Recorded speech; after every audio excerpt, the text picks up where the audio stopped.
Eh, Hemos leído el pasaje, recuerden que estamos estudiando el libro de Apocalipsis, estamos ahí en curso, en el estudio de la palabra del Señor en este libro. Hemos leído ya el capítulo 2 y vamos a meditar en los versículos 8 al 11. 8 al 11 va a ser la meditación de este día. Y para entrar de lleno vamos a orar, pedir que el Señor pueda dirigirnos, pueda ayudarnos y que su Espíritu Santo nos ayude a entender su palabra. Oremos, hermanos. Gracias te damos, Señor, por este tiempo. Nos ponemos, Señor, en tus manos. Permite que la meditación en tu palabra pueda edificar nuestras vidas, hablarnos, Señor, a nuestro corazón, y que en este momento, amado Padre, tu Espíritu Santo nos dé entendimiento para poder recibir tu palabra. En el nombre de Jesús te lo pedimos. Amén. Amén. Quiero meditar con ustedes el tema del día de hoy, enfrentando el futuro. Ese es el tema, enfrentando el futuro. Cada vez que hablamos del futuro, obviamente lo hacemos con esa ansiedad y con ese temor porque lo desconocemos, porque sabemos muy poco de ello, o diríamos nada. ¿Por qué? Porque no sabemos qué va a pasar mañana y hay tantas cosas que en nuestro presente vemos y no sabemos si estas cosas van a mejorar o no. Entonces hay algunas preguntas que quisiera preguntarles a ustedes y que juntos podamos responderlas a partir, obviamente, de lo que la palabra del Señor nos dice. La primera pregunta sería, pensando en el futuro, pensando que eso va a venir y que obviamente estamos seguros que va a venir, porque un día nos vamos a enfrentar a ello, estaríamos hablando de la muerte misma. Y la pregunta es, ¿nos da miedo morir, amados hermanos? Vamos a pensar en esa pregunta. ¿Nos da miedo morir? ¿Cómo lo vamos a enfrentar? ¿Cómo va a ser ese escenario? No lo sabemos, lo desconocemos. Por eso planteo esta pregunta. ¿Nos da miedo morir? La siguiente pregunta. ¿Nos da miedo enfermarnos, hermanos? Porque también es inevitable que en algún momento podamos encontrarnos con la enfermedad o que la enfermedad nos encuentre a nosotros, ¿verdad? Sea una u otra cosa. ¿Nos da miedo enfermarnos? ¿Nos da miedo perder un trabajo? ¿Nos da miedo despedir a un ser querido? ¿Nos da temor? ¿Por qué pregunto eso? Porque sabemos que esto va a pasar. Un día estaremos en ese escenario, en esa sala, y estaremos despidiendo a alguien, no sabemos a quién. La pregunta es, ¿cómo nos estamos preparando para ese día? Para cuando ese día llegue, ¿cómo lo vamos a enfrentar? Esa es la pregunta. Y una pregunta actual sería la que estamos viviendo hoy, ¿verdad? ¿Nos da miedo contagiarnos del COVID? Porque eso prácticamente tiene paralizado a todo el país, diríamos de esa manera. Y escuchamos noticias, vemos videos y recetas y cosas, ¿no? De todo tipo. Ahora la pregunta es, ¿nos da miedo contagiarnos de este virus? Y eso lo tenemos que revisar en nuestro corazón, porque esa es la pregunta. El tema es cómo enfrentamos el futuro. Y eso es un futuro. Hasta el momento, gracias a Dios, podríamos decir que no tenemos noticias de hermanos que están muy graves, por lo menos de la iglesia. Pero sí conocidos, sí personas que se han enfermado. Hermanos mismos de la iglesia que se han enfermado pero que se han recuperado, ¿sí? Familiares que han pasado por ahí. Entonces, la pregunta es, cuando nos toque a nosotros, ¿cómo lo vamos a enfrentar? Puede haber un miedo a contagiarnos. Y la pregunta también ¿es normal? ¿Es normal sentir miedo por todas las preguntas que les he hecho en este momento? ¿Es normal sentir miedo?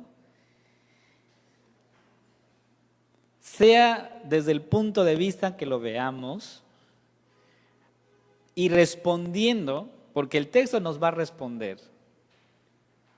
El texto nos va a responder. Somos humanos y sí tenemos miedo. Esa es la realidad. ¿Sí? Somos humanos y tenemos miedo. Y el texto nos va a enseñar hoy eso mismo. Pero hay una realidad, hermanos, que no estamos exentos. ¿Sí? No estamos exentos de cualquier sufrimiento, de cualquier prueba que va a llegar a nuestras vidas. Eso no podemos, ahí no entra la palabra, quedases exento de esto. No, un día vamos a estar ahí. Sin embargo, en medio de eso, hermanos, somos llamados, ese es el llamado del Señor, a honrar el nombre de Cristo en medio de la situación que un día podríamos encontrarnos. En medio de este escenario que les he planteado, en medio de eso somos llamados a honrar el nombre de Cristo, ¿sí? A glorificar su nombre. Somos llamados a hacerlo. Por eso la pregunta, ¿cómo enfrentamos lo desconocido? ¿Cómo lo enfrentamos? ¿Cómo nos preparamos? Antes, cuando las personas iban a la guerra, se preparaban, sabían lo que iba a pasar. Tal vez no sabían si iban a regresar, pero por lo menos se preparaban. Y el Señor también hace lo mismo con nosotros. Es por ello que la palabra de Dios en el libro de Apocalipsis, capítulo 2, versículos 8 al 11, nos va a enseñar el día de hoy dos aspectos, dos cosas para poder enfrentar el futuro, para poder enfrentar aquello que no lo conocemos ahora. Dos cosas. Leyendo el pasaje, en primer lugar, lo primero que debemos hacer es que vamos a enfrentar el futuro, amados hermanos, y lo vamos a hacer sin temor. Por eso preguntaba si teníamos miedo, porque el Señor nos dice que lo vamos a hacer sin temor. Y la pregunta también era si es normal sentir miedo o no. Y cuando yo leo el texto encuentro que sí es normal, pero que no deberíamos de tener, como somos humanos, ¿verdad? El texto dice, ahí en el capítulo 2, versículo 9, yo conozco tus obras y tu tribulación y tu pobreza, pero tú eres rico, y la blasfemia de los que se dicen ser judíos y no lo son, sino sinagogas de Satanás. Versículo 10, no temas en nada lo que vas a padecer. ¿Qué dice el texto? No temas. Cuando tú das un mensaje y hablas precisamente del miedo, es porque percibes miedo. Y Jesús, conociéndonos, porque Él dice, yo los conozco a ustedes. Es lo que veíamos en el mensaje anterior a la iglesia de Éfeso. El Señor nos conoce, el Señor te conoce. Y partiendo de ahí, de ese conocimiento que el Señor tiene de nosotros, nos dice, no temas. Ese es el mensaje, hermanos. Entonces la realidad es que sí hay temor, y por eso Cristo se presenta con la iglesia ahí en el versículo 8. Él es el primero, dice yo soy el primero y el postrero, ¿sí? El que estuvo muerto y vivió. Y cuando leía el texto, cuando Jesús dice yo soy el primero y el postrero, alude precisamente a lo que el profeta Isaías dijo a Israel. Ahí en Isaías 44, versículo 6, el Señor habla al pueblo y le dice, el Señor, el Rey y Redentor de Israel, el Señor Todopoderoso dice, yo soy el primero y el último, fuera de mí no hay otro Dios. Este mismo Dios, Cristo, se presenta a la iglesia de Esmirna y le dice, yo soy el primero y el último. Esto, hermanos, nos llena de gozo y de alegría. ¿Por qué? porque desde el principio Dios es el soberano. Porque lo que está hablándonos aquí es la soberanía de Dios, el poder absoluto de Dios. Y está diciendo el texto que Cristo es el primero porque antecede toda la historia, ¿sí? Toda la historia. Y es el último porque la trasciende, ¿sí? Trasciende la historia. Jesús es el origen y la conclusión de todo. Eso es, hermanos. Y entonces, ¿podemos aferrarnos a este Cristo? ¿Podemos aferrarnos a este Cristo? Que no solo traspasó la historia, sino que venció a la muerte misma. Por eso la palabra del Señor dice, ¿dónde está, oh muerte, tu aguijón? ¿Sí? Porque Cristo ha traspasado todo. Venció a la muerte misma. Y nuestro Señor, este Dios todopoderoso, amados hermanos, el que hizo los cielos y la tierra, el que está en control de todo, ¿saben? Está atento de lo que nos pasa. Eso es lo más hermoso que yo puedo escuchar. Que este Dios poderoso, creador de todas las cosas, está atento de lo que te sucede a ti. Eso es lo que el Señor nos dice. En otras palabras, podemos decir que Cristo reconoce la situación, ¿sí? Y nos dice, no es fácil, no es fácil. Y le dice a la iglesia, no es fácil. Sin embargo, podríamos decir, es como que si Jesús dijera, me doy cuenta de tus duras pruebas y de tu pobreza, pero aquí estoy. El Señor tiene compasión de nosotros, hermanos. Él no se ha desentendido de lo que nos está pasando. No es así. Desde el principio de la historia podemos conocer a este Dios poderoso, pero también compasivo. ¿Recuerdan cuando Israel estuvo más de 400 años esclavo en Egipto? ¿Qué sucedió? ¿Será que Dios se olvidó de su pueblo? ¿Dios lo abandonó mientras el pueblo sufría? Y encontramos que no, porque el Señor siempre está atento a todo lo que nos pasa. Por eso el libro de Éxodo, capítulo 3, versículo 7, la palabra del Señor dice, dijo luego Jehová, bien he visto, es lo que dice, he visto la aflicción de mi pueblo que está en Egipto. He visto la aflicción. Y luego dice, y he oído su clamor a causa de sus exactores, pues he conocido sus angustias. Esto nos habla, amados hermanos, de un Dios que está atento a todo lo que nos pasa, a lo que nos sucede, amados hermanos. Entonces, a los ojos de la iglesia, diríamos que podríamos pensar que tal vez Dios se ha desentendido de nosotros, que ya nos abandonó y que no le interesa lo que nos pasa. Pero no es así, amados hermanos. El Señor está atento, está no solo atento, está en control de todo lo que nos sucede. Por eso cuando vemos a Esmirna, encuentro que Jesús, nuestro Señor, no tiene un reproche para la iglesia. Él no reprocha a la iglesia como lo hizo con Éfeso, ¿no? Y parece ser que a los ojos de Jesús esta iglesia, de gente pobre en una ciudad próspera, era de hecho bien rica. Dice, pero tú eres rica, dice el Señor. ¿Sí? ¿Por qué, hermanos? Porque los valores del reino suelen ir a la inversa de los valores del mundo. ¿Sí? Por eso la palabra del Señor en Mateo 5 nos recuerda eso, los valores del reino.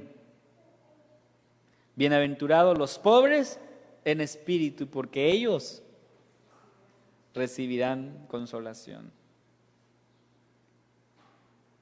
O sea, va a la inversa, pareciera, ¿no? Bienaventurados los que sufren. Y empieza el libro, el Evangelio de Mateo 5, a darnos esos valores del reino. Pero ¿qué dice el Señor? ¿Qué dice Cristo para su iglesia de Esmirna? ¿Qué le dice? ¿Cuál es el mensaje a una iglesia que va a enfrentar no solo la prueba de ese momento, sino que viene una prueba más dura todavía? ¿Qué le dice? No temas, no temas. Ese es el mensaje de Cristo para la iglesia. No temas. Y cuando nosotros, hermanos, enfrentemos el futuro, el Señor nos está diciendo a nosotros también, no temas. Y la pregunta sería, ¿por qué no debería de temer? Apocalipsis mismo, el libro, nos habla que los cobardes nunca entran en el reino de los cielos. Los cobardes no tienen lugar en el reino, hermanos. No. El reino del Señor es para los valientes. Dice Apocalipsis 21:8. Pero los cobardes e incrédulos, los abominables y homicidas, los fornicarios y hechiceros, los idólatras y todos los mentirosos tendrán su parte en el lago que arde con fuego y azufre, que es la muerte segunda.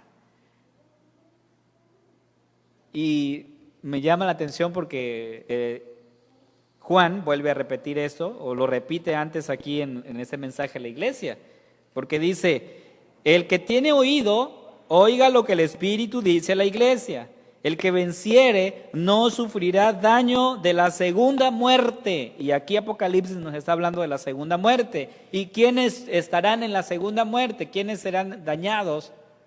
Dice. Pero me llama la atención que el versículo comienza, pero los cobardes. Los cobardes. Por eso el Señor dice, no temas. Y aquí está el mensaje, hermanos. Es por ello que somos llamados a tomar la cruz de Cristo. En momentos difíciles, en momentos de persecución, de tribulación, el Señor le habla a la iglesia y le dice, toma la cruz y sígueme. Toma tu cruz y sígueme. En esos momentos. Ha sido el mensaje desde el principio y sigue siendo el mensaje hasta el día de hoy. Mateo 16:24. Entonces Jesús dijo a sus discípulos, si alguno quiere venir en pos de mí, niéguese a sí mismo y tome su cruz y sígame. Y la cruz siempre va a representar el sufrimiento. Y seguir a Cristo implica, integra, incluye el sufrimiento. En ninguna parte yo encuentro que cuando tú sigues a Cristo tendrás una vida de placer y de alegría y no habrá problemas y nada. No. La vida cristiana es una vida que se ha caracterizado en toda la historia de sufrimiento, pero también una vida de gozo y de alegría, porque sabemos que esta vida presente no termina aquí, ¿sí? No termina aquí. Porque la muerte misma solamente es un vehículo para llevarnos con Cristo. Pablo el apóstol lo entendió así. Por eso él decía, mi anhelo es estar con el Señor. Pero si Él quiere que yo esté aquí, aquí estaré. Pero yo ya quisiera estar con Él. Y lo que más me sorprende a mí es que los cristianos de ahora no quieren estar con Él porque tienen miedo a morir. Ese es el problema, hermanos.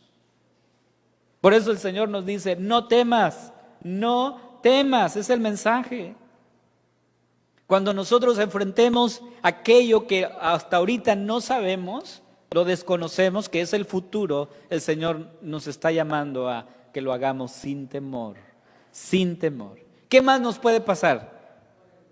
Que muramos, vamos a morir, sí, pero ahí no termina todo, ese es el asunto, amados hermanos, ahí no termina todo. La pregunta sería entonces, ¿a dónde irás? ¿A dónde irás? Entonces, aquí yo puedo entender dos cosas, hermanos. Aquellos que tienen miedo a morir es porque realmente no están seguros a dónde van a ir. No. Y aquellos que saben a dónde van a ir, es posible que haya una pizca ahí de ansiedad, de temor, pero sabemos que esta vida presente un día la disfrutaremos, pero con nuestro Señor. Esta vida va a acabar, va a terminar, pero va a continuar en la eternidad. Por lo menos yo estoy seguro que gozaré de esa eternidad con mi Señor Jesús. Entonces el texto nos dice, no temas, no temas. Ese es el mensaje para nosotros, amados hermanos. Hay mucha gente que en este momento están en los hospitales, están en sus hogares sufriendo. Y tal vez algunos de ellos temen lo que pudiera pasar. Sí, y puede ser normal. Pero yo, en este momento, lo que encuentro en la palabra del Señor y lo que la palabra del Señor nos dice es, no temas, no temas. Pero para que no tengas temor, yo te invito a que entregues tu vida a Cristo. Ahí está la mayor seguridad. Y entonces, sea en la vida o en la muerte, somos de Cristo. ¿Sí? Somos de Cristo. Y ese es el mensaje, hermanos. Por eso, el llamado para nosotros el día de hoy es a seguir por este camino sin temor. ¿Por qué, hermanos? ¿Por qué sin temor? Porque vimos al principio, porque el Todopoderoso está con nosotros, nuestro Dios, que venció la muerte. Venció la muerte. Él está con nosotros. En primer lugar, entonces, vimos que somos llamados a enfrentar el futuro sin temor. ¿Ok? ¿Quedó claro eso? Yo espero que haya quedado claro. Enfrentar el futuro sin temor, con seguridad. Porque lo que pudiese pasar es que nos muramos, pero estamos seguros que nos iremos con el Señor. Así es que vamos a enfrentarlo sin temor. Segundo lugar, vamos a enfrentarlo siendo fiel. Porque tal vez en la primera algunos me digan, bueno, yo no tengo miedo a morir, ¿ok? Y hasta los que ignoran a Cristo lo dicen, ¿sí? Mucha gente lo dice, yo no tengo miedo a la muerte, yo sé que un día voy a morir y se va a acabar todo. Oh, qué valor, qué valiente, ¿verdad? Ahora, aquí el Señor nos dice que es cierto, no vamos a tener miedo a morir, pero en segundo lugar, vamos a enfrentar el futuro siendo fieles, siendo fieles. De nada sirve decir no tengo miedo a la muerte, pero no somos fieles. Aquí son dos cosas que el Señor nos dice.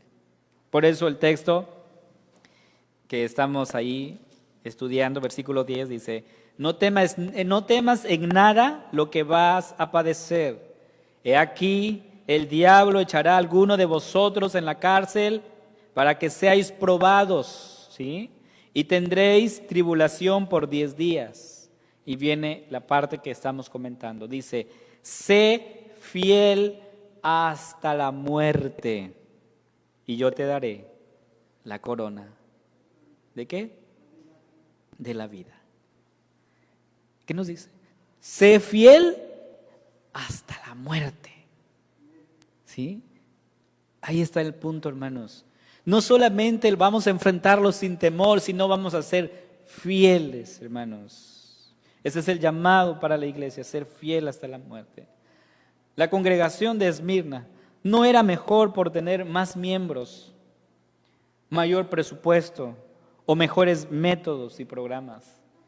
Era una iglesia, dice, pobre en lo externo, porque era una iglesia pobre, pero rica, dice el Señor. Pero tú eres rica en valores espirituales. Entonces, el llamado de Cristo es que los hermanos de la iglesia en Esmirna, ese es el llamado, puedan ellos soportar con fidelidad las pruebas que vendrían. ¿sí? Que fuesen fieles hasta la muerte. Y es un honor lo que Cristo está diciendo aquí, y lo entendemos así, así lo entendieron los hermanos de la iglesia, que era un honor ir a la cárcel por Cristo. Es un honor morir por la causa de Cristo. Es un honor servirle a Cristo con fidelidad. Leyendo un poco, cuando Martin Luther King estaba preso, un amigo lo visitó y le preguntó con asombro: Reverendo King, ¿qué hace usted en la cárcel? King le respondió: ¿y usted, mi amigo, qué hace fuera de la cárcel? Fue la pregunta del reverendo King. Dice: hay tiempos en que estar detrás de las rejas puede ser un alto honor. Dice, en el nombre de quien fue arrestado, torturado y ejecutado por nosotros. Así es que es un honor, dice, estar en la cárcel. Es un honor morir por la causa de Cristo. Entonces debemos aprender algo, amados hermanos. Debemos aprender algo.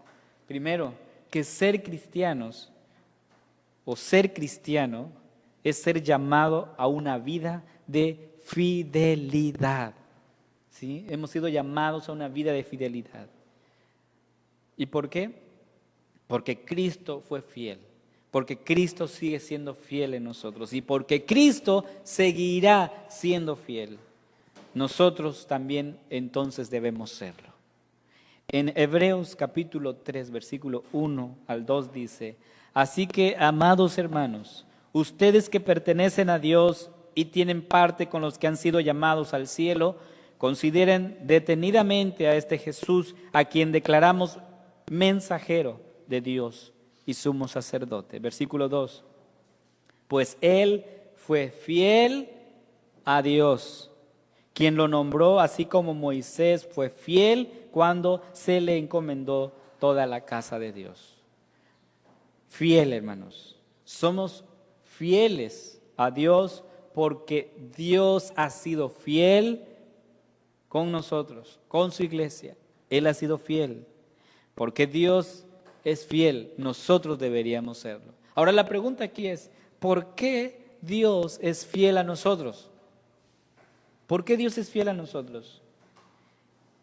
Y la respuesta es que Él es fiel a nosotros porque Él es fiel a sí mismo. ¿Sí? Él es fiel a sí mismo. Él actúa por amor a su nombre. Y en ese sentido, podríamos decir que la fidelidad marca a los cristianos. Es una marca de los creyentes. No como la base de su aceptación ante Dios, sino como la evidencia de esta. Entonces, hermanos, el llamado a la iglesia ha sido siempre a ser fiel. Este es el llamado para nosotros también hoy, a ser fieles seguidores de Cristo. Fue el llamado a la iglesia en Antioquía. Cuando la iglesia empezó a recibir los impactos de la tribulación y de las duras pruebas, el mensaje para la iglesia en Antioquía, en Hechos capítulo 11, versículo 23, fue dice, cuando llegó y vio la gracia de Dios, se regocijó y exhortó a todos a que con propósito de corazón permaneciesen fieles al Señor. Ese ha sido el mensaje, amados hermanos, a permanecer fieles a nuestro Señor. Y esta fidelidad, hermanos, está presente en todas las áreas. Debe ser la marca de un ministro del Señor, para empezar. La fidelidad es la marca y debe ser la marca de un ministro del Señor.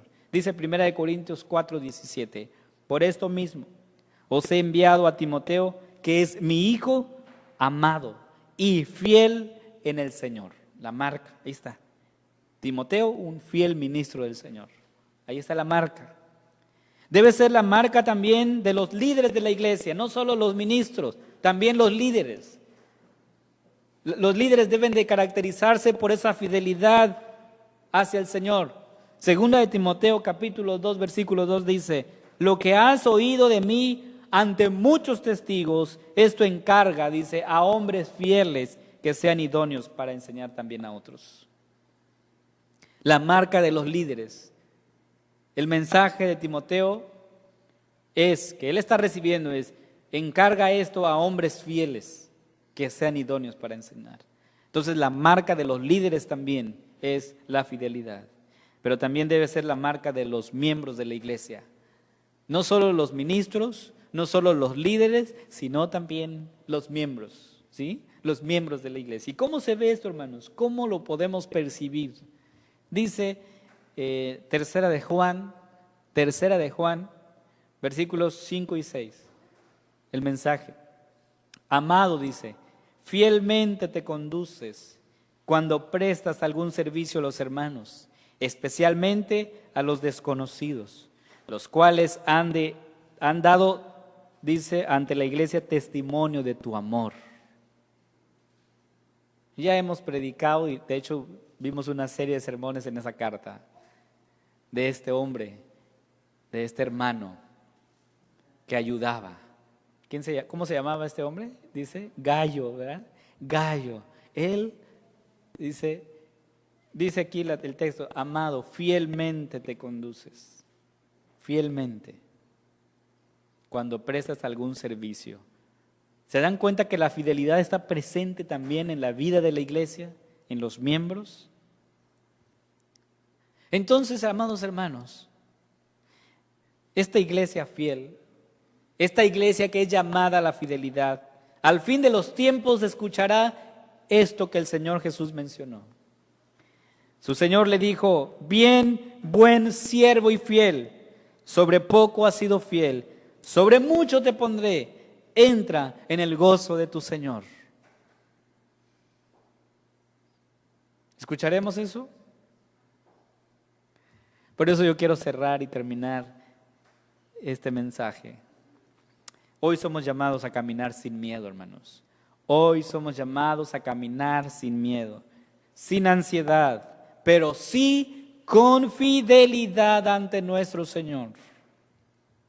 La iglesia de Esmirna estaba por enfrentar duras pruebas. El Señor le dice: no temas en nada de lo que va a suceder. O sea, va a venir. Muchos de ustedes serán metidos a la cárcel. Pero el mensaje es: sé fiel hasta la muerte, y yo te daré la corona de la vida. Nuestro Señor le exhorta a la iglesia a enfrentar estas pruebas sin miedo, resistiendo con fidelidad hasta el final. Sé fiel hasta la muerte. Por eso, hermanos, ¿cuál es la realidad en la que vivimos? ¿Cómo enfrentaremos el futuro? ¿Cómo lo enfrentamos? Dice: sin miedo, pero con fidelidad. Sin miedo, pero con fidelidad.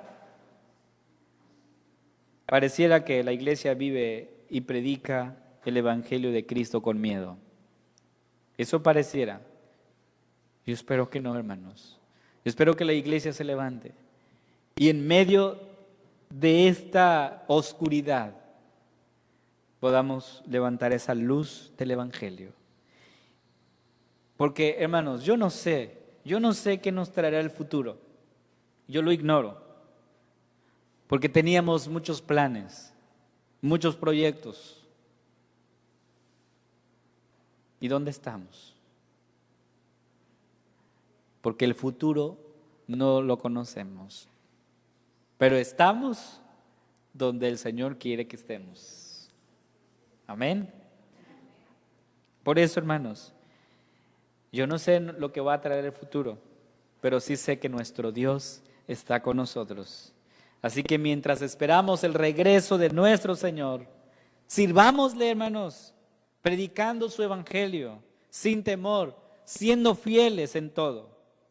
Recuerden que un día escucharemos estas palabras: bien, buen siervo y fiel, sobre poco has sido fiel, sobre mucho te pondré. Entra al gozo de tu Señor. Y como dice el himnólogo, ¿verdad? Firmes y adelante, huestes de la fe, sin temor alguno, que Jesús nos ve. Yo diría que no solo nos ve, sin temor alguno, porque Jesús está con nosotros, está en medio de su pueblo. Así es que ánimo, iglesia, sigamos caminando sin temor, siendo fieles a nuestro Señor. Que el Señor nos bendiga, amados hermanos.